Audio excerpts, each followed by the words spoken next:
আপু, ইউকে পড়াশোনা করতে আসতে চাচ্ছি। তো মাস্টার্সের জন্য আসবো না ব্যাচেলরের জন্য আসবো? কোনটা আসলে তুলনামূলকভাবে বেশি ভালো হবে? এই প্রশ্নটা অনেক আপু ভাইয়া জিজ্ঞেস করতেছেন। তো আমার নিজের লাইফ এক্সপিরিয়েন্স থেকে আমার মনে হয় যে আসলে মাস্টার্সের এটাই অনেক বেশি ভালো হয়। তো কেন হয় এবং এটার সুবিধা অসুবিধা আমি ডিটেলসে বলতেছি। তো চলেন সামনে আগাই। আসসালামু আলাইকুম, কেমন আছেন সবাই? লন্ডনে পড়াশোনার জন্য ব্যাচেলর ভালো নাকি মাস্টার্স ভালো, এটা পুরোপুরি নির্ভর করবে আসলে আপনার বর্তমান যোগ্যতা, বয়স, বাজেট আর ভবিষ্যৎ আপনার কি প্ল্যান আছে তার উপরে। আমি যদি সহজভাবে বলি তাহলে অপশন 1, ব্যাচেলর বা অনার্স ডিগ্রির জন্য ইউকে আসা। এটা মূলত কার জন্য ভালো?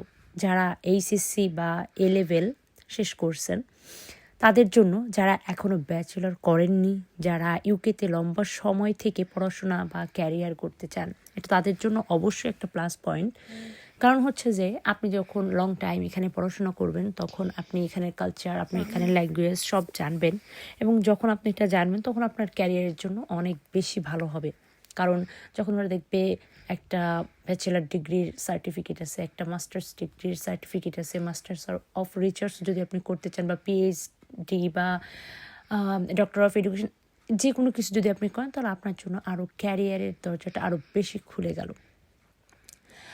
আর সবথেকে বড় বিষয়, এখানে আপনার কিন্তু একটা ব্যাচেলার করতে গেলে 3 বছর, তবে কিছু কিছু সাবজেক্টের ক্ষেত্রে আপনার 4 বছরও লাগে। আর যদি আপনি ফাউন্ডেশন কোর্স করেন সেক্ষেত্রেও আপনার 4 বছর অবশ্যই লাগবে। তো এই ক্ষেত্রে একটা বড় অসুবিধা হচ্ছে, যেটা আমার মনে হয় পার্সোনালি, সেটা হচ্ছে খরচ। যেমন টিউশন ফি 13 থেকে বা 11 থেকে 18,000 পাউন্ড এরকম আসে, যা বাংলাদেশে আসলে অনেক অনেক টাকা। এবং এছাড়া আপনার অন্য খরচ তো আছে, যেমন অ্যাকোমোডেশন, আপনার খাওয়া, আপনার একটা মানে লেখাপড়ার জন্য তো অনেক কিছু দরকার হয়, সেই খরচগুলো তো আমি বাদই দিলাম। তো আমার কাছে যেটা মনে হয় যে সুবিধা অসুবিধা উভয় জিনিসের থাকে, তবে আমার পার্সোনাল মতামত অনুযায়ী আমার কাছে আমি সবসময় প্রিফার করি মাস্টার্স। আর একটা বিষয় হচ্ছে যে আপনি যখন এটা করবেন, তো এটার পরে ইউকের যে এডুকেশন সিস্টেম আছে এটা আপনি খুব ভালো করে জানতে পারবেন। ইংরেজি বা একাডেমিক স্কিল খুব ভালো হবে। গ্রাজুয়েট ভিসা, স্কিল ওয়ার্কার ভিসার পথ আরও সহজ হবে এবং ইন্টিগ্রেশন অনেক বেশি ভালো হবে। এই আর কি। তবে সেক্ষেত্রে আপনাদের অবশ্যই খেয়াল রাখতে হবে বয়সের দিকে, কারণ বয়স বেশি হলে অনেক সময় কিন্তু আপনাদের ব্যাচেলরের জন্য ভিসা অফিস প্রশ্ন করতে পারে।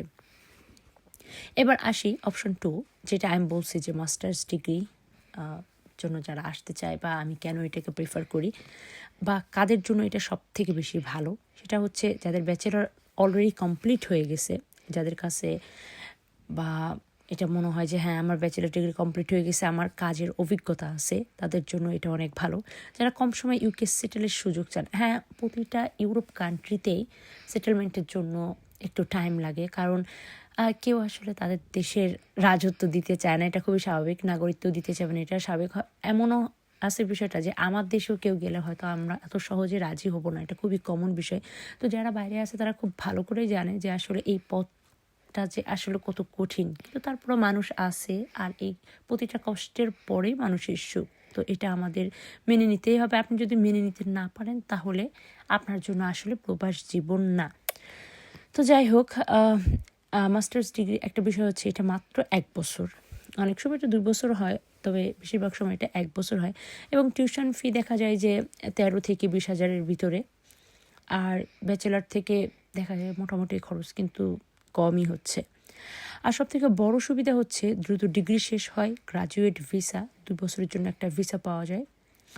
তো পোস্ট স্টাডি ভিসা আর কি, এটা আসলে অনেক বেশি হেল্পফুল, কারণ এই সময়ে ফুল টাইম কাজের সুযোগ থাকে। যখন একটা স্টুডেন্ট অবস্থায় থাকে, ছাত্র বা ছাত্রী, তখন মাত্র 20 ঘন্টা কাজের অনুমতি পায়। তো এটা আসলে অনেক বেশি টাফ হয়ে যায়, কারণ হচ্ছে 20 ঘন্টা কাজ করে টিউশন ফি, বাসা ভাড়া, নিজের আনুষঙ্গিক আরও যে খরচপাতিগুলো আছে সেগুলো মেনটেন করা আসলে অনেক টাফ হয়ে যায়। আর আপনি যত বড় মানে আর্থিক অবস্থা যত ভালোই থাকুক না কেন, বাংলাদেশ থেকে টাকা এনে ওইটা দিয়ে আসলে খরচ চালানো বা পড়া, এটা আসলে অনেক টাফ। তার থেকে বড় বিষয় হচ্ছে বিবেকের একটা বিষয় হয়ে যায় যে আপনি ইউরোপ একটা কান্ট্রি বা বাইরের একটা ভালো দেশে থেকে বাংলাদেশ থেকে টাকা নেন বা নিজের দেশ থেকে টাকা নেন, এটা আসলে অনেক বেশি লজ্জার বিষয়। তো যাই হোক, আর তো এই 2 বছর কাজ করার পরে আপনি কিছু টাকা যদি জমাতে পারেন, তখন আপনি দেখা যাবে যে পিএইচডি বা ডক্টর অফ এডুকেশন বা ও ডক্টর অফ এডুকেশন বা ডিবিএ এদিকে আপনি যাইতে পারেন। আপনার কোর্স বা আপনার সাবজেক্টের সাথে যেটা রিলেটেড, সেই রিলেটেড যদি আপনি এটা চুজ করেন, তাহলে আপনার জন্য অনেক ভালো হবে। আর স্কিল ওয়ার্কার ভিসাতে যাওয়ার পথ আরও বেশি খুলে যায়। আর তো বয়স বেশিও যদি হয়, এক্ষেত্রে ভিসা অ্যাকসেপ্ট করে, কোনো সমস্যা হয় না। তবে অসুবিধা কিছু আছে, সেটা হচ্ছে যে পড়াশোনা অনেক চাপ থাকে, ইংলিশ এবং একাডেমিক রাইটিং স্ট্রং হতে হয়।